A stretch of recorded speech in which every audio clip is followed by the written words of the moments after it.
बिस्मिल्लाहिर्रहमानिर्रहीम। अस्सलाम वालेकुम नाज़रीन, आप यूट्यूब चैनल देख रहे हैं। मैं इमरान खान हूँ। मुकम्मल रिज़ल्ट आ चुका है मेरे पास और उस रिज़ल्ट के मुताबिक मुस्लिम लीग नून ने जीती हैं जी 4 सीटें और जो चौथी सीट है उसके ऊपर रोला बना हुआ है क्योंकि बहुत क्लोज है। बिल्कुल थोड़े से वोटों से फ़र्क से वो सीट जीती गई है। 60,000 से ज़ायद वोट दोनों कैंडिडेट्स ने लिया है और जो फ़र्क बताया जा रहा है वो 4,000 का फ़र्क था। पाकिस्तान तहरीक इंसाफ का उम्मीदवार रावलपिंडी से जीत रहा था और अचानक सिस्टम डाउन हुआ। जब सिस्टम वापस आया तो फिर नून लीग चंद वोटों से जीत चुकी थी। ये कुछ 50 के करीब वोट बनते हैं जिन वोटों से जीत हुई है मुस्लिम लीग नून की। अब यहाँ पे दोबारा गिनती की दरख्वास्त दी है पाकिस्तान तहरीक इंसाफ ने और इन चीज़ों को चेक किया जाएगा क्योंकि जो PP7 है रावलपिंडी की, इसके ऊपर पाकिस्तान तहरीक इंसाफ कह रही है कि धांधली हुई है। क्योंकि देखें, तहरीक इंसाफ के लोग जब जीत रहे थे उनको पता चल गया कि वो 12, 13, 14 सीटें जीत गए तो वहाँ पे वो रिलैक्स हो गए और उसका फ़ायदा जो है वो उठाया मुखालिफ सियासी जमात ने और मुखालिफ सियासी जमात ने PP7 के अंदर कार्रवाई दिखा दी। अब वहाँ पे दोबारा वोटों की गिनती की जाएगी क्योंकि मैं भी हैरान था। 4-5 हज़ार की लीड से पाकिस्तान तहरीक इंसाफ जीत रही थी, अचानक सिस्टम डाउन हो गया और जब दोबारा रिजल्ट आया तो फिर एकदम फ़र्क पड़ गया और वो जमात बिल्कुल PTI के बराबर आ गई और 50 वोटों से इलेक्शन जीत गई। लेकिन ये कल पता चल जाएगा। दोबारा गिनती के अंदर हो सकता है कि ये सीट पाकिस्तान तहरीक इंसाफ को मिल जाए। लेकिन नून लीग बहुत मुश्किलों के बाद, बड़ी मेहनत के बाद 4 सीटें जीत पाई है, सिर्फ 4 सीटें। अब मैं आपको बताता हूँ कि 4 सीटें वो कैसे जीती। ये बड़ी अजीब कहानी है कि नून लीग ज़्यादा जीती है या ज़्यादा हारी है पिछले इंतखाब के नतीजे में, और पाकिस्तान तहरीक इंसाफ ज़्यादा जीती है या ज़्यादा हारी है पिछले इंतखाब के नतीजे में। अब बहुत सारे बहाने घड़े जा रहे हैं। PMLN के लोग ये कह रहे हैं कि साबित हो गया कि इदारों ने और हुकूमत ने धांधली नहीं की है, हालांकि बदतरीन धांधली हुई है। पुलिस का इस्तेमाल किया गया, इदारों का इस्तेमाल किया गया, लोगों को डराया और धमकाया गया, लोगों को गिरफ्तार किया गया, वो लोग जो वोट डलवा सकते थे उनको गिरफ्तार किया गया, हर एक शख्स को खौफजदा किया गया। एक माहौल पाकिस्तान में खौफ का बनाया गया, खासतौर पे पंजाब के उन हलकों में जहाँ पे इलेक्शन हो रहा है। सारा दिन गिरफ्तारियां होती रही, तरक्याती काम उन हलकों के अंदर होते रहे, पैसे का बेदरेग इस्तेमाल होता रहा, ब्यूरोक्रेसी को इस्तेमाल किया जाता रहा, वफाकी और सूबाई हुकूमतें पूरा जोर लगाती रही। इसके बावजूद 15 सीटें पाकिस्तान तहरीक इंसाफ जीत गई है स्टेट में, 20 में से 15, यानी 2/3 नहीं 75% कामयाबी हासिल की है पाकिस्तान तहरीक इंसाफ ने। यह नून लीग के लिए बड़ी खौफनाक चीज़ है कि इतनी ताकत लगा के भी, और इससे पहले ताकतवर हल्के भी इमरान खान साहब मिस्टर X और मिस्टर Y का जिक्र करते रहे हैं। यह सब कुछ होता रहा है यहाँ पे, ये सब कुछ होता रहा है और सब जानते हैं कि ये होता रहा है।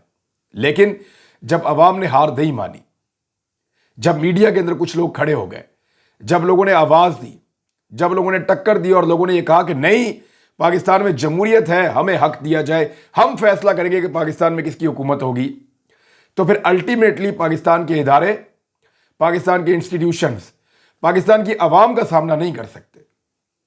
याद रखिए, कोई भी इदारा हो, कितना भी ताकतवर हो, उनके पास कानून का सहारा हो, हथियार का सहारा हो, डंडे का सहारा हो, जेल का सहारा हो या कुछ भी हो, कुछ भी हो, वो जितने मर्जी ताकतवर हो, लेकिन कभी भी अवाम से ताकतवर और बड़े नहीं हो सकते। एक इदारे की ज्यादा से ज्यादा स्ट्रेंथ चंद लाख की हो सकती है, लेकिन अवाम की स्ट्रेंथ जो है वो करोड़ों में है।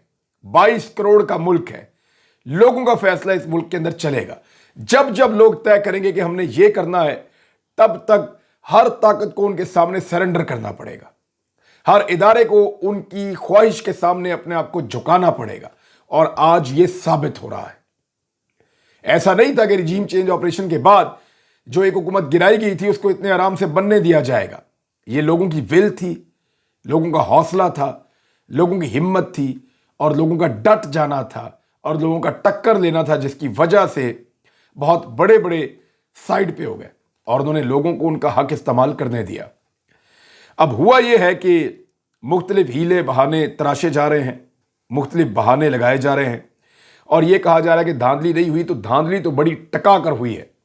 अगर यह धांधली ना होती तो एक भी सीट एक भी सीट, मैं फिर कह रहा हूं कि एक आधी सीट छोड़ दें, एक भी सीट पीएमएलएन नहीं जीत सकती थी। 19 सीटें तो कम से कम पाकिस्तान तहरीक इंसाफ जीत जाती अगर धांधली ना होती तो। पीटीआई कह रही है कि हम 20 की 20 जीत जाते अगर धांधली ना होती तो। पीएमएलएन ने 4 सीटें निकाली हैं। इंतहाई धांधली करने के बाद रावलपिंडी वाली सीट पे अभी भी रौला है, जबकि एक आजाद उम्मीदवार जीता है। इमरान खान साहब ने यह कहना था और ऐलान करना था अपनी जीत का, लेकिन उन्होंने नहीं किया और वो कैंसिल कर दिया। पाकिस्तान तहरीक इंसाफ ने अपनी कोर कमेटी का इजलास बुला लिया है। 22 तारीख को वजीर आला पंजाब बन जाएंगे परवेज इलाही साहब। अब 2 रास्ते हैं नून लीग के पास इमरान खान का रास्ता रोकने के लिए, सिर्फ 2 रास्ते हैं, दोनों मैं आपको बता देता हूं। नंबर 1, वो इमरान खान की पार्टी के अंदर से कम 4, 5, 6 लोगों को इस्तीफा देने पर मजबूर कर दें, क्योंकि उनकी भी 173 की तादाद है, 173 इनकी भी है। इनके 15 जीत गए तो इनकी तादाद बढ़ के हो गई है 188, और पीएमएलएन की तादाद, क्योंकि उन्होंने 4 सीटें जीती हैं, तो बढ़ के ज़्यादा से ज़्यादा हो जाएंगी 177। तो अब वो कम से कम भी 10 लोगों को पाकिस्तान तहरीक इंसाफ में मजबूर करें कि वो लोग रिज़ाइन कर दें, और अगर वो लोग रिज़ाइन करेंगे तो उससे फ़ायदा होगा पीएमएलएन को, और फिर उनकी तादाद ऊपर आएगी। कम से कम 10-11 लोग पाकिस्तान तहरीक इंसाफ के अंदर से इस्तीफ़ा दें, लेकिन इतने लोग इस्तीफ़ा नहीं देंगे, क्योंकि लोगों ने हालत देख ली है लोटों की जो हुई है। बुरी तरह लोटे पिट गए हैं, इतनी धांधली के बावजूद नहीं जीत पाए हैं, तो लोटे अगले इलेक्शन में कैसे जीतेंगे, ये सोचकर सब इबरत पकड़ेंगे। और जिन लोगों ने लोटा बनना था वो तो पहले ही बन गए थे, जिन्होंने नहीं बनना वो पहले भी नहीं बने, अब भी नहीं बनेंगे। लेकिन अगर कोई बनेगा भी तो अब डर जाएगा, वो इबरत पकड़ेगा इनसे कि ये तो बड़ी बदतरीन शिकस्त होती है जब आप लोटा बनते हैं। तो ये ऑप्शन तो हो गया ख़त्म। दूसरा ऑप्शन क्या है? दूसरा ऑप्शन ये है कि परवेज इलाही को मुलाकात करें नून लीग के लोग और उनको ये कहें कि देखें, इमरान खान साहब इस हुकूमत को बनने के बाद गिरा देंगे और वो जल्दी नए इलेक्शन में जाना चाहेंगे। तो हम ये चाहते हैं कि आप नून लीग के पास इधर आ जाएं अपने 10 वोट लेकर, और आप वज़ीर आला पंजाब बन जाएं। हम आपको गारंटी करते हैं कि 1.5 साल तक आपकी हुकूमत पंजाब में चलेगी। ये दूसरा ऑप्शन है, 1 साल और आपको हुकूमत चलाने का मौका मिलेगा। परवेज इलाही साहब ने यह कहा कि 2 सेकंड में हुकूमत गिरा दूंगा, जब इमरान खान साहब कहेंगे असम्बलियां तहलील कर दूंगा। लेकिन अगर यही परवेज इलाही साहब नून लीग के साथ जाके मिल जाएं और वहां पे एक हुकूमत बना लें और वज़ीर आला पंजाब बन जाएं, तो 1 साल तक हुकूमत कर सकेंगे पंजाब के ऊपर। ये लालच भी वो देने की कोशिश करेंगे, लेकिन परवेज इलाही साहब भी जानते हैं कि नून लीग के साथ उनका कोई सियासी मुस्तकबिल नहीं है। लिहाजा इस चीज़ को देखते हुए परवेज इलाही साहब कभी भी ये गलती नहीं करेंगे, और ना ही मोनिस इलाही साहब उनको ये गलती करने देंगे। तो ये दोनों ऑप्शन खत्म हो गए। अब आ जाए उस ऑप्शन की तरफ जो पीटीआई के पास है। पीटीआई वार्निंग देगी वफाकी हुकूमत को, शहबाज शरीफ को। शहबाज शरीफ कहां से कहां तक के वजीर आजम है, जरा ये भी सुन लें। शहबाज शरीफ इस वक्त वजीर आजम बन चुके हैं गोलड़ा मोड़ से लेकर 12 कोह तक, सिर्फ इतने एरिया के वजीर आजम हैं। इस्लामाबाद में जब आप एंटर होते हैं, थोड़ा आगे जाते हैं तो गोलड़ा मोड़ आता है, वहां से लेकर 12 कोह तक इस्लामाबाद का एरिया है। यहां पे शहबाज शरीफ अब वजीर आजम बन चुके हैं। इसके बाहर उनकी कोई हुकूमत नहीं है, क्योंकि थोड़े दिन पहले जब मुझे इन्होंने इस्लामाबाद टोल प्लाजा से गिरफ्तार किया था, तब तक वो एरिया इस्लामाबाद का हिस्सा था। लेकिन उसी दिन इस्लामाबाद की इंतज़ामिया ने एक बोर्ड लगाया था जाके गोलड़ा मोड़ के पास कि यहाँ से इस्लामाबाद शुरू होता है। लिहाजा शहबाज शरीफ ने आगे वाला एरिया वैसे ही छोड़ दिया था, तो अब वो उस इलाके के वज़ीर आज़म भी नहीं रहे हैं। और ये उसी दिन हुआ था जिस दिन मुझे गिरफ्तार किया गया था। और जो जस्टिस इस्लामाबाद हाई कोर्ट के चीफ जस्टिस हैं अतर मिनल्ला साहब, उनकी अदालत में ये बताने के लिए कि जनाब यहाँ तक इस्लामाबाद है, तो इमरान रियाज खान को हमने पकड़ा है इस्लामाबाद के बाहर से, तो शहबाज शरीफ साहब अब वो अंदर वाले एरिया के वज़ीर आज़म होंगे। ये टूल प्लाजा भी उनके इख्तियार से, दायरा इख्तियार से बाहर चला गया है। पीटीआई करेगी क्या? नंबर 1, पीटीआई ये कहेगी कि लॉन्ग मार्च किया जाए फौरी तौर पे। जो इमरान खान साहब चाहते हैं कि एक बड़ा लॉन्ग मार्च हो और पूरा पाकिस्तान इस्लामाबाद में पहुंचे। खैबर पख्तूनख्वा से लोग आएंगे, कौन रोकेगा? पंजाब वाले कैसे रोकेंगे? हुकूमत खत्म हो गई। पंजाब से लोग निकलेंगे, कौन रोकेगा? कैसे रोकेंगे? हुकूमत खत्म हो गई।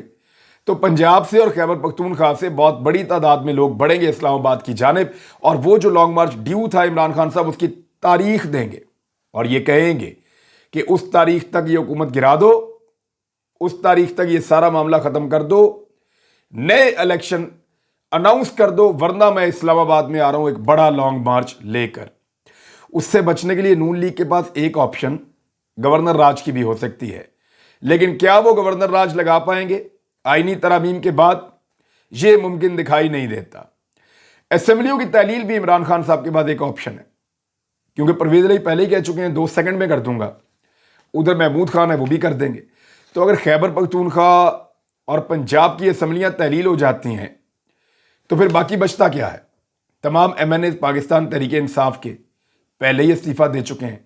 तो अभी तो ये हालत हुई है उन लोटों की जो सूबाई असेंबलियों के अंदर जिन्होंने 2 नंबरी की है, जो MNA जिन्होंने इमरान खान की हुकूमत गिराई, जिन्होंने उस्मान बुज़दार की हुकूमत गिराई, उन लोटों की लोगों ने क्या दुर्गत बनाई है। अब जिन लोगों ने इमरान खान की हुकूमत गिराई है, सोचें लोग उनकी क्या दुर्गत बनाने वाले हैं जनरल इलेक्शंस के अंदर। यानी राजा रियाज वगैरह, नूर आलम खान वगैरह, ये लोग अब कानों को हाथ लगाएं जो इनके साथ होने वाला है। असेंबलियों की तहलील से भी इलेक्शन की तरफ जा सकते हैं। तो पाकिस्तान अब बहुत तेजी से इलेक्शन की तरफ बढ़ेगा।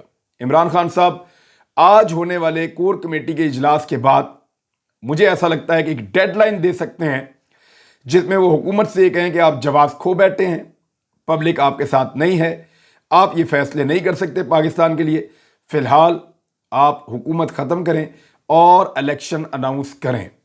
नवाज शरीफ ने भी पार्टी का हंगामी इजलास तलब कर लिया है।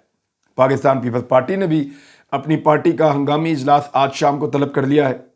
हारने की वजूहात के ऊपर 100 बहाने बनाए जा रहे हैं। हमने मुश्किल फैसले किए, हमने महंगाई बढ़ाई, हमने ये किया वो किया, ये सब झूठ है, कोई फर्क नहीं पड़ता। लोगों ने आज़ादी और खुद मुख्तारी के बयानिए को ओन कर लिया है। NRO 2 से लोगों ने नफरत की है कि ये आए थे अपने आप को NRO देने के लिए, अपने केसेस खत्म करने के लिए, और इन्होंने वही काम किया है। पब्लिक के ऊपर इन्होंने महंगाई का बोझ डाला है और इनको पब्लिक से कोई सरोकार नहीं था। पंजाब ने एक मरतबा फिर साबित किया कि एस्टेब्लिशमेंट की मुदाखलत के खिलाफ उन्होंने वोट दिया है। यानी जो एस्टेब्लिशमेंट ने पाकिस्तान की सियासत में मुदाखलत की, या जो यानी एस्टेब्लिशमेंट के खिलाफ वोट दिया, ये तो चंद साहब भी कह रहे हैं, नदीम अफजल चंद साहब पाकिस्तान पीपल्स पार्टी के। उन्होंने क्या लिखा मैं आपको पढ़ के सुना देता हूं, मुझे वहीं से ये आइडिया आया। आज के इलेक्शन का सबक, पंजाब ने एक बार फिर एस्टेब्लिशमेंट के खिलाफ वोट दिया है। अवाम ने किसी पार्टी का मैंडेट लेकर दूसरी पार्टी में जाने को भी रद्द कर दिया है, ये उन्होंने कहा है। तो लोटा क्रेसी भी नहीं चलेगी और एस्टेब्लिशमेंट की मुदाखलत भी नहीं चलेगी। लोगों ने इसके खिलाफ वोट दिया है। लोग बेईमानी के खिलाफ उठ के खड़े हो गए हैं। लोगों को शऊर आ गया है वोटरों के अंदर, बहुत ज्यादा धांधली दबाकर हुई है, इसके बावजूद हार गई है PMLN और उसके सारे इत्तेहादी। और जितने वोट इनको पड़े हैं उनमें ज्यादा वोट धांधली के जरिए से लिए गए हैं। तहरीक लब्बैक के साथ क्या हुआ? लेकिन तहरीक लब्बैक एक शानदार जमात बनाई थी खादम हुसैन रिजवी साहब मरहूम ने, और उनका मौक़िफ़ बड़ा स्ट्रेट फॉरवर्ड होता था। उस दौर में बहुत तेजी से लोग इस जमात में दाखिल हो रहे थे। वो हर उस अच्छे काम की तारीफ करते थे और गलत काम को हमेशा तनकीद करते थे। लेकिन उनके बाद उनकी जमात ऐसी नहीं रही। इमरान खान साहब ने नामूस रसालत के लिए बहुत आवाज़ उठाई दुनिया भर में, लेकिन उनकी जमात खामोश रही। इमरान खान साहब ने इस्लामोफोबिया के लिए पहली मरतबा दुनिया को मुतहर्रिक किया, उनकी जमात खामोश रही। लेकिन लोग देख रहे थे, लोगों ने देखा कि अब ये जमात सिर्फ सियासत कर रही है और अपने असल नज़रिया से, जिस नज़रिया को लेकर खादम हुसैन रिजवी साहब चले थे, उससे दूर होती चली जा रही है। लिहाजा लोगों ने इस जमात को भी रिजेक्ट किया है और इस जमात को वो नताइज नहीं मिले जिनकी तवक्को की जा रही थी। इसहाक डार साहब को पाकिस्तान में आना था, आकर पाकिस्तान की मईशत को संभालना था, आकर उनको हलफ लेना था और बतौर वजीर काम करना था। लेकिन मेरी इतला के मुताबिक यहाँ पंजाब की सूरत हाल के बाद, मैंने आपको पहले भी कहा था कि वो इलेक्शन को देखेंगे। इलेक्शन हारने की सूरत में इसहाक डार कभी वापस नहीं आएंगे। अब उनके डॉक्टरों ने फैसला महफूज कर लिया है उनकी बीमारी का, और ये फैसला मुनासिब वक्त पर वो सुना देंगे कि इसहाक डार साहब बीमार हैं, वो दोबारा से ट्रैवल नहीं कर सकते। मजाक बनाकर रखा हुआ है इन्होंने बीमारी को, मजाक बनाकर रखा हुआ है इन्होंने पाकिस्तान को, पाकिस्तान के इदारों को और पाकिस्तान की अदलिया को। اور پاکستان کے اندر احتساب کے نظام کو جب دل کرتا ہے بھاگ جاتے ہیں, سامنا نہیں کرتے عدالتوں کا. تو یہ جی اسحاق ڈار صاحب کے ڈاکٹر جو ہے انہوں نے بھی ان کی بیماری کا فیصلہ محفوظ کر لیا ہے اور بہت جلد وہ فیصلہ سنا دیا جائے گا. بڑی بات یہ ہے کہ اب عمران خان کو روکیں گے کیسے, کیا روک پائیں گے؟ ایسا لگتا ہے کہ اکتوبر اور نومبر کے اندر پاکستان میں انتخابات ہونے جا رہے ہیں اور ان انتخابات میں اس پاپولیرٹی کی ویو کو دیکھتے ہوئے ایسا لگتا ہے کہ عمران خان صاحب 2/3 اکثریت حاصل کر لیں گے. جتنی دھاندلی لاہور میں ہوئی ہے اگر یہ نہ ہوتی تو 4 کی 4 سیٹیں پاکستان تحریک انصاف جیت جاتی اور لاہور مکمل طور پہ پی ایم ایل این کے ہاتھ سے نکل جاتا. اب آ جائیں اس بات کی طرف کہ عمران خان صاحب اگر پنجاب میں حکومت بناتے ہیں تو کچھ چیزیں وہ کیا کریں گے. وہ کچھ انکوائریاں ضرور کروائیں گے ان پولیس افسران کے خلاف اور ان بیوروکریٹس کے خلاف جنہوں نے 25 مئی کو ظلم و ستم کا بازار گرم کر دیا تھا, جنہوں نے تحریک انصاف کے لوگوں کے اوپر مقدمات بنائے, جنہوں نے صحافیوں کے اوپر تشدد کیا ان کے اوپر مقدمات بنائے, جنہوں نے ظلم کا ایک بازار گرم کیا اور جنہوں نے سیاسی وفاداریوں کو اپنی نوکری سے زیادہ عزیز کر لیا. ان کے خلاف انکوائریاں بھی ہوں گی, ان کے خلاف تادیبی کارروائیاں بھی ہوں گی اور وہ آئندہ چلتی رہیں گی اور ان کو نشان عبرت بھی بنایا جائے گا. ان لوگوں کی لسٹیں باقاعدہ موجود ہیں. اب آ جائیں اس بات کی طرف کہ جیتا کون اور ہرا کون. دیکھیں پی ٹی آئی کی 10 سیٹیں تھیں, 10 سیٹیں آزاد امیدواروں کی تھیں. پی ٹی آئی نے اپنی 10 سیٹیں جیتیں اور ان آزاد امیدواروں کی 5 سیٹیں بھی جیت لیں. حالانکہ اس مرتبہ ان آزاد امیدواروں کے پاس نون لیگ کا ٹکٹ تھا. نہ صرف ان آزاد امیدواروں کو ان کا اپنا ووٹ پڑنا تھا بلکہ ان ہی آزاد امیدواروں کو نون لیگ کا ووٹ بھی پڑنا تھا. تو نون لیگ اپنا ووٹ ان آزاد امیدواروں کے ساتھ شامل کرنے کے باوجود صرف 4 سیٹیں جیت سکی. یہ بدترین شکست ہے. جبکہ P T I Noon league کا ووٹ ان آزاد امیدواروں کے ساتھ ملنے کے باوجود اکیلی ان سب کو شکست دے گئی, 5 سیٹیں جیت گئی. تو یہ ایک شاندار اور بہت بڑی فتح ہے. نون لیگ کے لیے سوچنے کا مقام یہ ہے کہ جس شارٹ کٹ کے لیے وہ آئے, جس طرح بوٹ پالش کر کے وہ اقتدار میں پہنچے, جس طرح سے انہوں نے نیوٹرلز کی منتیں کی, جس طریقے سے انہوں نے اپنے کیسز سے بچنے کے لیے ہر وہ غلط رستہ اور شارٹ کٹ استعمال کیا جس سے وہ اقتدار تک پہنچے. یہ رستہ اقتدار تک تو ان کو لے آیا لیکن عوام کی نظروں سے ان کو گرا دیا. اب تک کے لیے اتنا ہی. اپنا خیال رکھیے گا, اپنے اس چینل کا بھی. اللہ حافظ.